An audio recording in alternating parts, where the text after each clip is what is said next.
On a quiet autumn morning in Portland, Maine, a single photograph surfaced from the shadows of a century-old estate sale, an image so ordinary at first glance, yet so unsettling upon closer inspection that it would unravel a forgotten chapter of American history. This is not just a story about a portrait. It is a story about silence, about power, and about a mother who may have hidden the truth in plain sight. Welcome to Forgotten Soul Stories.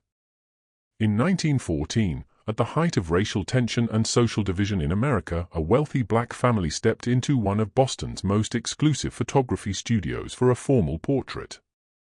They were impeccably dressed, composed, dignified. A father standing tall behind his seated wife. Two children posed carefully at their sides. Success captured in silver and glass. But something in the image was wrong. While the rest of the family stared directly into the lens, the mother's left hand curved inward, her fingers concealing what appeared to be a folded piece of paper.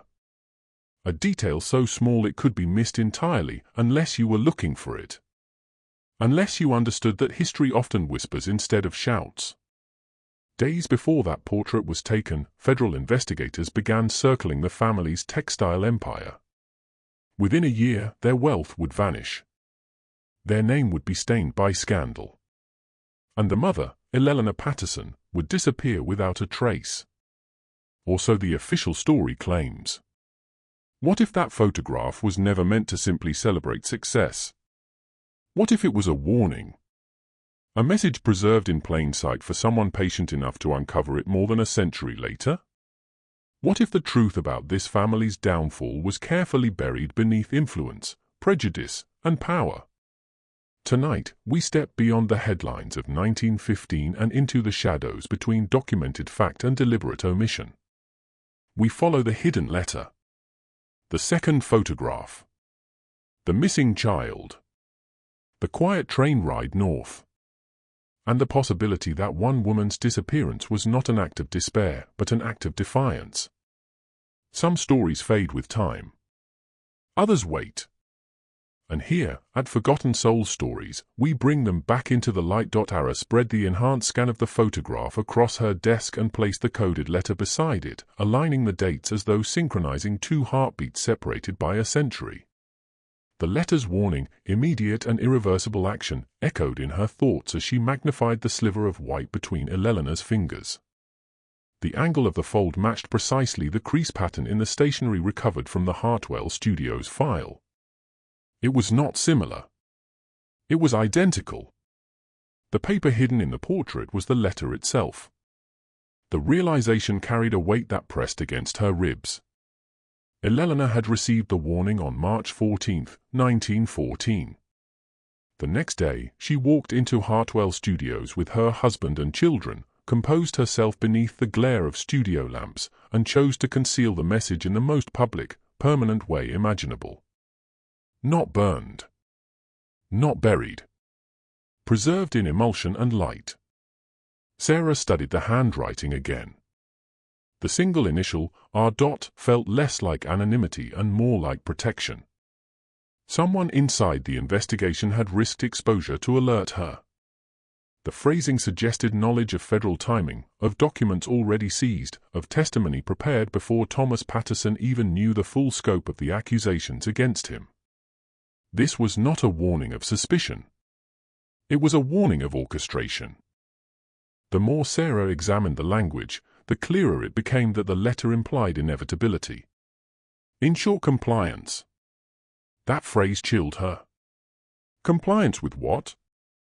A confession? A quiet forfeiture of property? Silence? In 1914, a prosperous black textile importer operating from Beacon Street would have been both an anomaly and a threat.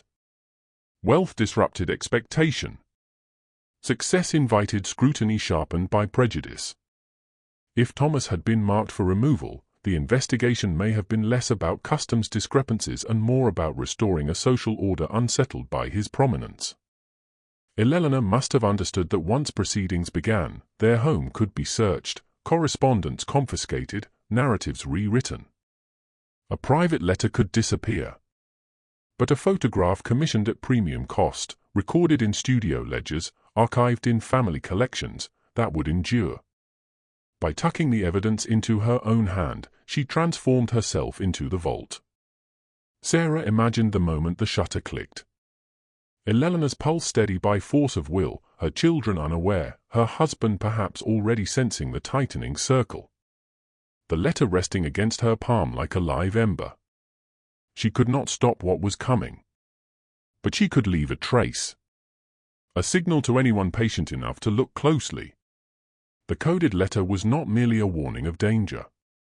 It was proof that danger had been engineered, and that someone within the machinery of accusation had tried, however quietly, to fracture its certainty. The deeper Sarah dug into the federal records surrounding Thomas Patterson's conviction, the less the official narrative held together.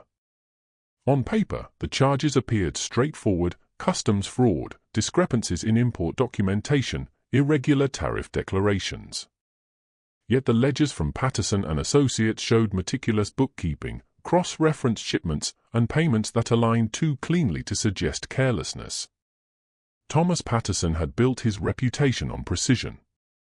Sloppiness did not fit the pattern of a man who secured European contracts and maintained a Beacon Street address in 1914 Boston. When Sarah requested access to archived court transcripts, she discovered something even more unsettling. Key evidence presented against Thomas had originated from a competitor's complaint filed anonymously just weeks before the federal inquiry began. That competitor, Whitaker & Sons Textiles, had recently lost 2 significant European contracts to Patterson's firm. Within months of the complaint, Whitaker & Sons absorbed several of Patterson's former distribution routes. The speed of the transition felt less like coincidence and more like preparation. Financial notices printed in small columns of old Boston newspapers revealed another detail: a sudden tightening of credit lines extended to Patterson and Associates in early 1914. Banks that had previously advertised their willingness to support progressive trade ventures abruptly demanded accelerated repayment schedules. Sarah traced the board memberships of those banks and found overlapping names, men who also held investment stakes in competing textile firms. Prominent families. Respected institutions. Gatekeepers of Boston's commercial elite. In a city where influence flowed quietly through drawing rooms and private clubs, reputation was currency. A prosperous black merchant with international ties disrupted more than market share, he disrupted expectation. By 1914, Boston prided itself on abolitionist history and cultured progressivism, yet prejudice lingered beneath polished civility. A man like Thomas Patterson, operating from Beacon Street, represented a narrative many preferred to keep marginal. The court proceedings themselves bore signs of imbalance. Witness testimony supporting Thomas's character and business integrity was repeatedly curtailed. A customs official who initially reported no actionable violation revised his statement after a closed-door meeting with federal superiors. That revision became central to the prosecution's case. Sarah read the marginal notes in the transcript, phrases crossed out, clarifications inserted, objections sustained with unusual frequency when defense counsel pressed too firmly. What troubled her most was the timing. The coded warning Elellanar received suggested decisions had been finalized before the public investigation gained momentum.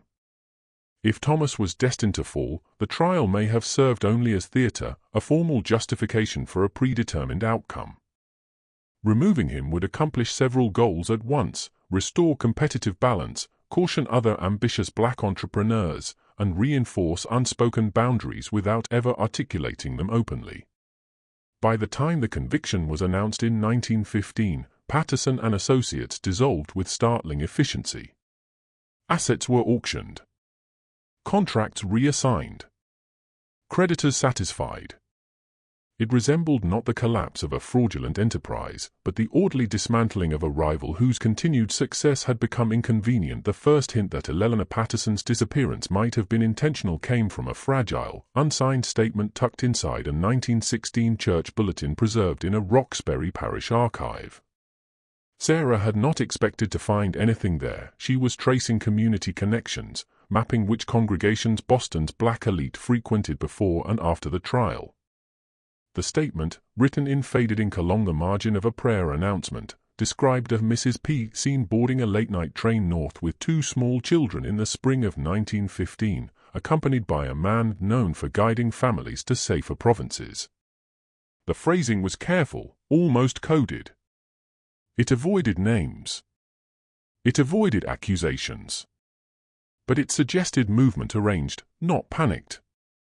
Further research led Sarah into records connected to the Niagara movement and its successor networks, circles of black activists, clergy, and educators who quietly coordinated legal aid, relocation assistance, and mutual protection during periods of racial hostility.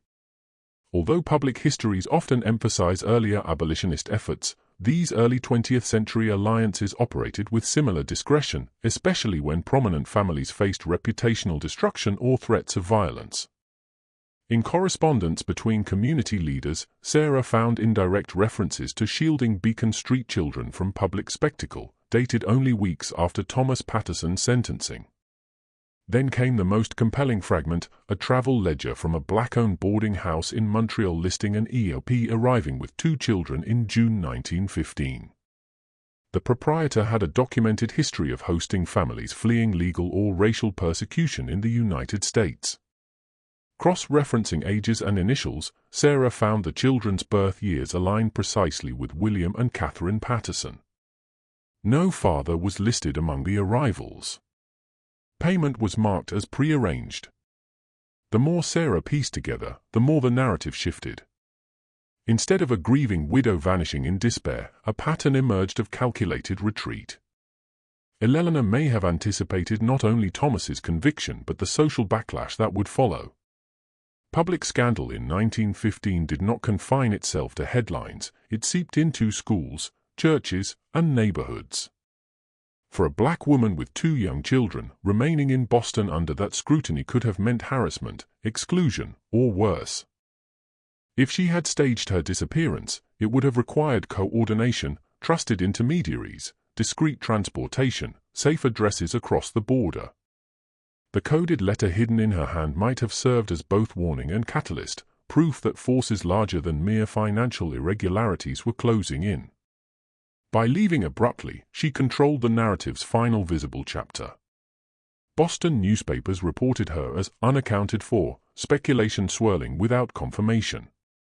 Meanwhile, in quieter communities, a mother and her children could begin again under softened identities. What unsettled Sarah most was the possibility that Elellanar's silence had been strategic. To resurface publicly might have reopened scrutiny on her children, tying them forever to scandal engineered by powerful men. Disappearance, in this light, was not surrender. It was protection executed with precision and secrecy that rivaled the very network that had moved against her husband. The second photograph surfaced by accident, discovered in a mislabeled envelope within the same archival box that held Hartwell's original glass plates. Sarah had been reviewing negatives under controlled light when she noticed a plate number that did not correspond with the ledger's single entry for the Patterson family. The handwriting was faint but legible. March 15, 1914, 2:20 p.m., 20 minutes after the documented sitting. Her pulse quickened as the image slowly emerged in the developer's digital scan. At first glance, it appeared identical to the portrait she had studied for weeks. Thomas stood in the same dignified posture, shoulders squared, expression measured. Elellanar sat in the same carved chair, chin lifted, gaze steady. The backdrop drapery fell in identical folds. But the longer Sarah looked, the more the differences unsettled her. Elellanar's left hand rested openly on her lap. Her fingers were relaxed, uncurled. There was no sliver of white tuck between them, no deliberate tension shaping the curve of concealment. Whatever she had hidden in the earlier exposure was gone. Sarah zoomed closer. The lighting cast a slightly different shadow across the children's faces. And then she saw it, the space beside Elellanar's chair felt subtly altered. In the first portrait, the young girl stood close to her mother's side, almost touching the fabric of her skirt. In this second image, that space was empty. Only the sun remained. The absence was not dramatic. It was precise. The composition had been adjusted so that the boy stood slightly nearer to his mother, filling part of the gap, yet not enough to conceal it entirely. The drapery behind them hung uninterrupted where a small figure should have been. There was no visible sign of cropping. No damage. The plate was intact. Sarah's mind raced through possibilities. 2 exposures taken minutes apart. In the first, the entire family present, Elellanar concealing the folded letter. In the second, her hand empty and her daughter missing. Had the child grown restless? Had she been removed temporarily? Or had something occurred between those 20 minutes that required rearrangement? She consulted the studio ledger again. The notation beside the Patterson appointment included a small mark, an asterisk she had previously dismissed as routine. Reviewing Hartwell's other bookings, she realized the symbol often indicated retake requested. Clients dissatisfied with an initial pose or expression frequently requested a second plate. But why request a retake that excluded a child? An uneasy thought formed. If Elellanar feared imminent action against Thomas, she may have intended the first image, the one with the letter, to serve as evidence. The second could have been a contingency. A portrait stripped of visible proof, safer to display if authorities scrutinized family possessions. 2 versions of reality created within the same hour, one defiant, one compliant. And yet the missing child complicated that theory. If Catherine had indeed vanished from the second exposure intentionally, it suggested planning beyond mere aesthetics. It hinted at documentation, perhaps for travel, perhaps for new identities, where altering the visual record became part of a broader strategy unfolding quietly beneath the studio lights. The final piece fell into place not in Boston, but in a quiet cemetery outside Montreal, where Sarah stood before a modest headstone bearing the name Eleanor Price, beloved mother, 1878 to 1959. The dates aligned too precisely to dismiss. Parish records confirmed that Eleanor Price had arrived in Quebec in the summer of 1915 with 2 children whose ages matched William and Catherine Patterson. There was no mention of a husband. No trace of scandal. Only a brief notation, relocated from Boston under advisement of community sponsors. Sarah obtained copies of Canadian census records from 1921 and 1931. Eleanor Price was listed as a seamstress, later as a proprietor of a small dressmaking shop. Her son became a schoolteacher. Her daughter trained as a nurse. Their birthplaces were recorded simply as United States. No city. No history. The past had been compressed into a single word and left there. What struck Sarah most was not the reinvention itself, but the precision of its execution. Travel dates corresponded almost exactly with the period following Thomas Patterson's conviction. Financial documents indicated a modest but consistent stream of funds transferred through intermediaries in the months prior to the family's departure. It suggested planning well in advance, resources quietly redirected, identities prepared, support arranged across the border. This was not a desperate flight. It was an exit strategy. When Sarah revisited the 2 portraits in light of this discovery, their meaning shifted entirely. The first image, the one with the folded letter hidden in Elellanar's hand, was no longer simply evidence of warning. It was a declaration. She had chosen to document the truth, to preserve proof that her husband's downfall had been anticipated and perhaps engineered. By embedding the letter within the photograph, she ensured that if history ever looked closely enough, it would see the fracture. The second portrait, with her hand empty and her daughter absent, now appeared deliberate in a different way. It resembled documentation for transition. A simplified composition. A controlled record. Possibly intended for papers, travel, or to sever visual continuity with Boston society. 2 exposures capturing 2 futures, one confronting injustice, the other preparing escape. Elellanar Patterson had not vanished in disgrace or despair. She had orchestrated survival. By disappearing, she denied those who dismantled her husband's life the satisfaction of watching her family unravel publicly. She shielded her children from the corrosive echo of accusation and allowed them to grow beyond the shadow of a conviction that may never have been just. The portrait that once seemed a relic of tragedy now felt like something far more powerful, a quiet act of resistance preserved in silver and glass, a mother's calculated defiance ensuring that while her name changed, her legacy endured in the lives she protected and the truth she refused to let be erased.